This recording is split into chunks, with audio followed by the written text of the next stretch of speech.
brought to you by Candid. Redness, irritation, sweat rash और fungal infection जैसे 4 skin problems का एक expert solution. अब रहो अनस्टॉपेबल कैंडिड डस्टिंग पाउडर के साथ, डॉक्टर्स का सुझाया नंबर 1 ब्रांड। 21 सितंबर के दिन जब सदन की कार्रवाई शुरू हुई तो लोकसभा में सबसे पहले प्रधानमंत्री नरेंद्र मोदी खड़े हुए, धन्यवाद ज्ञापन दिया, क्योंकि लोकसभा में 20 सितंबर को बहस के बाद महिला आरक्षण पर वोटिंग हुई थी, जिसमें 454 सांसदों के सपोर्ट से ये बिल लोकसभा में पारित हो गया था। प्रधानमंत्री ने खुद को अभिभूत बताया इस चीज से और विश्वास जताया कि ये बिल राज्यसभा में भी पास हो जाएगा। मैं आज आपके माध्यम से इस बहुत महत्वपूर्ण निर्णय में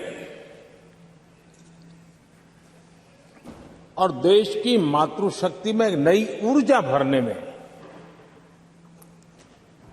ये कल का निर्णय और आज राज्यसभा के बाद जब हम अंतिम पड़ाव भी पूरा कर लेंगे, देश की मातृशक्ति का जो मिजाज बदलेगा, जो विश्वास पैदा होगा, वो देश को नई ऊंचाइयों पर ले जाने वाली एक अकल्पनीय अप्रतिम शक्ति के रूप में उभरेगा, ये मैं अनुभव करता हूं। कुछ एक मिनट बोलने के बाद प्रधानमंत्री मोदी ने अपना भाषण खत्म कर दिया। अब दर्शकों की नजरें बगल वाले कमरे पर थी, यानी लोकसभा से पारित होने के बाद महिला आरक्षण बिल की क्या गति होने वाली थी राज्यसभा में। इस पर आज बहस होनी थी 21 सितंबर को और वोटिंग भी। सबसे पहले छत्तीसगढ़ से आने वाली कांग्रेस की राज्यसभा सांसद रंजीत रंजन खड़ी हुई, जो मूलतः बिहार की राजनेता है, कांग्रेस से जुड़ी हुई है। उन्होंने बिल का समर्थन किया, लेकिन कांग्रेस का पुराना स्टैंड भी दोहराया कि बिल तुरंत लागू नहीं होगा, इसका दुख है। मैं एक आपत्ति दर्ज कराना चाहती हूं, जिसका नाम आपने दिया है महिला आरक्षण का नारी शक्ति विधेयक। ये नारी शक्ति विधेयक है, लेकिन अपने नाम दे दिया इसका नारी शक्ति वंदन विधेयक। मुझे लगता है ये एक संवैधानिक अधिकार है, ये कोई दैविक वरदान नहीं है, ये कोई प्रधानमंत्री साहब का या आपका दिया हुआ महिलाओं को दया का पात्र नहीं है। ये हमारा एक संवैधानिक अधिकार है।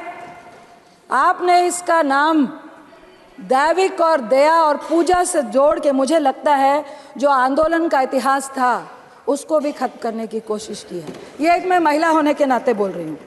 इसके बाद सबकी नजरें टिकी राज्यसभा सांसद और भारतीय जनता पार्टी के राष्ट्रीय अध्यक्ष जेपी नड्डा पर। नड्डा के एक तरफ अमित शाह तो दूसरी तरफ पीयूष गोयल बैठे थे।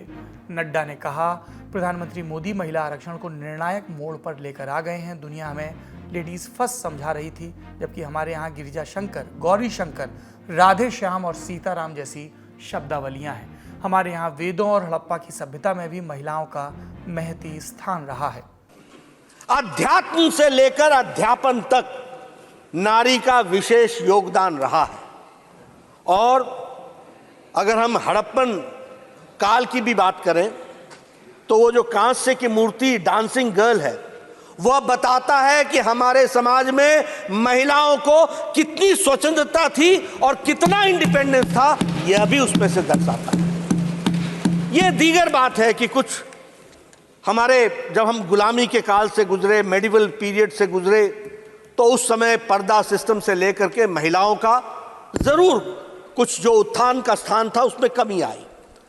इसके बाद भाजपा के राष्ट्रीय अध्यक्ष ने इस बात पर भी सफाई दी कि आरक्षण लागू कब से होगा। उन्होंने कहा, संवैधानिक व्यवस्था होती है, कौन सी सीट आरक्षित होगी कौन सी नहीं, इसका निर्णय सरकार नहीं कर सकती, उसके लिए क्वासी जुडिशियल बॉडी होती है। फिर नड्डा ने एक मजाक भी किया कि अगर मैं सरकार में हूं और अगर वायनाड को रिजर्व कर दूं तो, मैं रायबरेली को रिजर्व कर दूं तो, अमेठी को रिजर्व कर दूं तो।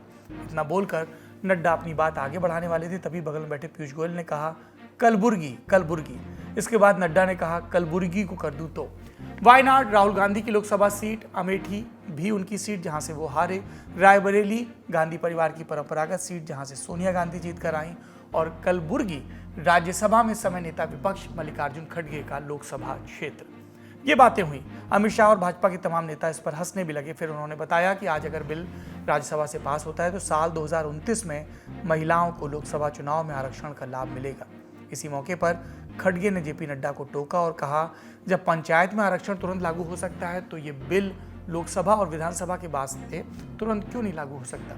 फिर सुनाया कबीर का एक दोहा, और नड्डा ने दिया ये जवाब। ये महिला आरक्षण का एकमात्र और सही तरीका है और उसके बाद बहस और तीखी हुई खड़गे और नड्डा में। बीच बचाव में उतरना पड़ा जगदीप धनखड़ को। सुनिए, देश की संसद में दो बड़े नेता और उपराष्ट्रपति। अमेंडमेंट करने का कोई दिक्कत नहीं है, ये आप अब करने का तो ये 31 को डाल रहे हैं। इसका मकसद क्या है कि बिल ऐसा ही चले। नहीं, आप ही ने कहा 29 के बाद ये सब 29 को नहीं, मैं सर जब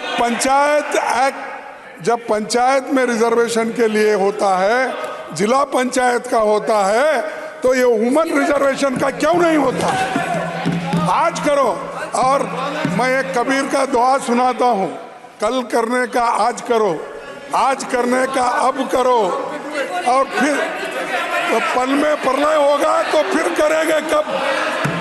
पल में प्रलय होगा तो फिर करेंगे कब?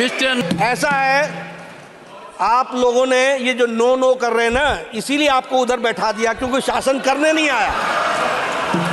30 साल से कोशिश करते। अगर शासन करने आता तो अगर आपको ये मालूम होता कि कुछ नियम कानून भी चीज है। अब no, I am not going to yield, no I am not going to, no I am not going to, no sir, please, no sir, खड़गे ji, no please, he is not yielding, he is not yielding. तो मैं ये बोल रहा हूं, he is not yielding, no he is not yielding. आपने सत्ता पक्ष की बात सुन ली, अब विपक्ष का रुख समझिए। As per the delimitation commission 2008 हमारे पास जो सीट्स हैं 412 जनरल सीट्स, 84 एससीज, 47 एसटीज। अब हम क्या कर रहे हैं इस बिल के माध्यम से, 84 और 47 के अंदर 1/3 कर रहे हैं। क्या यह अन्याय नहीं है? एग्जिस्टिंग सीट्स में नहीं, जो 33% आ रहा है उसके अंदर, जिसका आंकड़ा अभी के हिसाब से 136 सीट बैठता है, उसमें एससी, एसटी और ओबीसी की व्यवस्था हो। क्योंकि देखिए, मैं आपके माध्यम से कहूं, हर महिला को बहुत मुश्किल से आगे बढ़ना पड़ता है, ये आप भी जानती हैं। और खास करके पिछड़े वर्गों की महिलाएं, अनुसूचित जाति जनजाति की महिलाएं, उनका डिप्रिवेशन और वल्नरेबिलिटी बाकियों से ज्यादा होती है। राज्यसभा में देर रात तक चल रही चर्चा पर और जानकारी दे रहे हैं न्यूज रूम से हमारे साथी निखिल वाट। लोकसभा और राज्यों की विधायिका में महिलाओं को 33% आरक्षण देने के लिए लाया गया 128वां संशोधन विधेयक अब राज्यसभा में पास हुआ है आज की तारीख में, और ये चर्चा काफ़ी लंबी चली है। 9:30 बजे के करीब तक जब तक हमने फॉलो किया इस कार्रवाई को, जो सांसद थे अपनी बातें रख रहे थे, चर्चा हो रही थी। विपक्ष की तरफ से जो बातें कही गई वो कमोबेश वही थी जो लोकसभा में उन्होंने कहा था कि वो आरक्षण का तो स्वागत करते हैं, लेकिन आरक्षण जिस तरह से दिया जा रहा है या जो उसकी टाइमलाइन है उससे वो सहमत नहीं है। कोटा विद इन कोटा की मांग हुई, और ये भी मांग हुई कि जो परिसीमन और जनगणना, इन दो चीज़ों के लिए जो वेट करेगा आरक्षण जो दिया जाना है, उसका भी कोई समाधान खोजा जाए। जब हम इस बातचीत को रिकॉर्ड कर रहे हैं उससे पहले कुछ जो बड़े सांसद, जो बड़े मंत्री थे, उनके बारे में हम आपको बता सकते हैं। वित्त मंत्री निर्मला सीतारमण बोलने के लिए खड़ी हुई थी राज्यसभा में। उन्होंने ये कहा कि मोदी सरकार, चाहे वो ट्रिपल तलाक का मुद्दा हो, चाहे वो अनुच्छेद 370 को निष्प्रभावी करना हो, जब वो कोई फैसला लेती है तो उस पर अमल करती है। एक दिलचस्प चीज़ ये भी हुई कि निर्मला सीतारमण ने पीवी नरसिम्हा राव को क्रेडिट दिया। उन्होंने कहा कि हम उनको क्रेडिट देते हैं इस बात का कि उनके चलते, उनके रहते 33% आरक्षण जो थर्ड टियर है गवर्नेंस का, हमारे यहाँ नगरीय निकाय हैं, पंचायती राज का, उसमें महिलाओं की भागीदारी बढ़ी। सपा सांसद जया बच्चन ने भी अपनी बात रखी। उनको आज चेयर पे सभापति की कुर्सी पर बैठने का मौका मिला। उन्होंने कहा कि वो सभापति जगदीप धनखड़ का शुक्रिया अदा करती हैं कि उन्हें उस चेयर पे बैठने का मौका मिला। इस लाइट नोट पे उन्होंने अपनी बातचीत शुरू की। चूँकि वो सपा के सांसद हैं, उन्होंने सपा की जो पार्टी लाइन है उसको टोकिया।